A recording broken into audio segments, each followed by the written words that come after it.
বুধবার মালদার হবিপুর ব্লকের কিন্দুপুকুর এলাকায় বীর জিতু হেমব্রমের পূর্ণ মূর্তির উদ্বোধন অনুষ্ঠানে আসেন বিজেপির রাজ্য সভাপতি সুকান্ত মজুমদার। একই মঞ্চে উপস্থিত ছিলেন ঝাড়খণ্ডের প্রাক্তন মুখ্যমন্ত্রী বাবুলাল মারান্ডি। এই মঞ্চ থেকে তৃণমূল সরকারের বিরুদ্ধে একাধিক তোপ দাগেন খোদ সুকান্ত মজুমদার। মামাটি মানুষ দলের নতুন নাটক ভাই কেন পর ঠিক এভাবেই চাঁচা ছোলা ভাষায় আক্রমণ করেন ভরা মঞ্চে।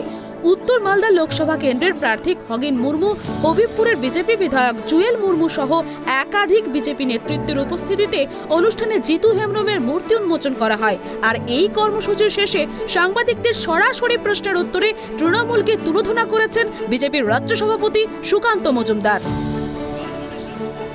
দেখুন, আমরা বিগত 12 বছর ধরে এরকম প্রচুর নাটক যাত্রাপালা দেখে এসেছি। এখন মাটি মানুষ প্রযোজিত, মমতা বন্দ্যোপাধ্যায় নির্দেশিত নতুন একটা যাত্রাপালা এসেছে, তার নাম হচ্ছে ভাই কেন পর। চলবে কিছুদিন, তাতে সায়নী ঘোষ, তা থেকে দিদি নাম্বার ওয়ানের রচনা বন্দ্যোপাধ্যায়, শতাব্দী রায় সবাই অভিনয় করবে, সঙ্গে দেবও আছে। এরকম নাটক দেখতে দেখতে মানুষ ক্লান্ত হয়ে গিয়েছে। নির্বাচনের মুখে এখন পরিবারতন্ত্রকে সামনে রেখেই রাজনীতি করতে চাইছেন মমতা। আর এখানেই শেষ নয়, সুকান্ত মজুমদারের আরও সংযোজন।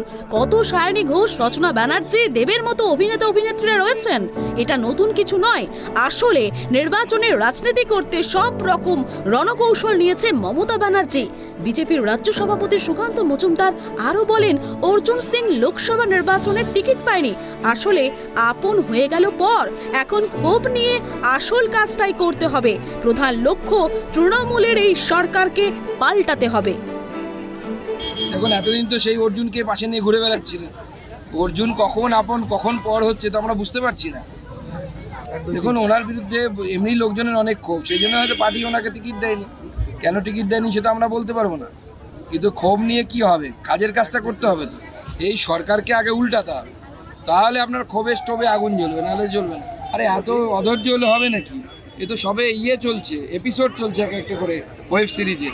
দেখতে থাকুন, অনেক কিছু বাকি আছে। কে কোন দিক দিয়ে লড়বে বুঝতেই পারবেন না। উনি বলছেন বিনা টিকিটে তিনি ট্রেনে চড়েন না, সেরকম কোনো ব্যাপার আছে? আপনার নিবে তাকে আমি দেখলাম কিছু কিছু লোক ফেসবুকে সোশ্যাল মিডিয়াতে লিখেছে যে যারা যারা টিকিট পায়নি তাদেরকে টিকিট দেবে আইআরসিটিসি।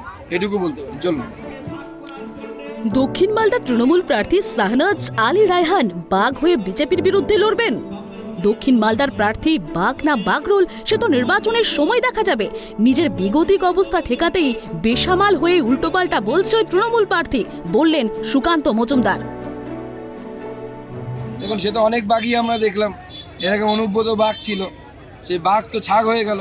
তারপরে শাহজাহান বাঘ দেখলাম। এবার এই বাঘেরও কত দম আমরা দেখি। এই বাঘ না বাঘ নাকি অন্য কিছু বাগরোল, সেটা সময় এলেই বোঝা যাবে। এদিন হবিপুরে কিন্দুপুকুরে এই কর্মসূচির পর ঝাড়খণ্ডের প্রাক্তন মুখ্যমন্ত্রীর উপস্থিতিতে একটি র্যালিও করে বিজেপি নেতৃত্ব। মালদা থেকে মলিন দাসের রিপোর্ট, ট্রাইব টিভি বাংলা।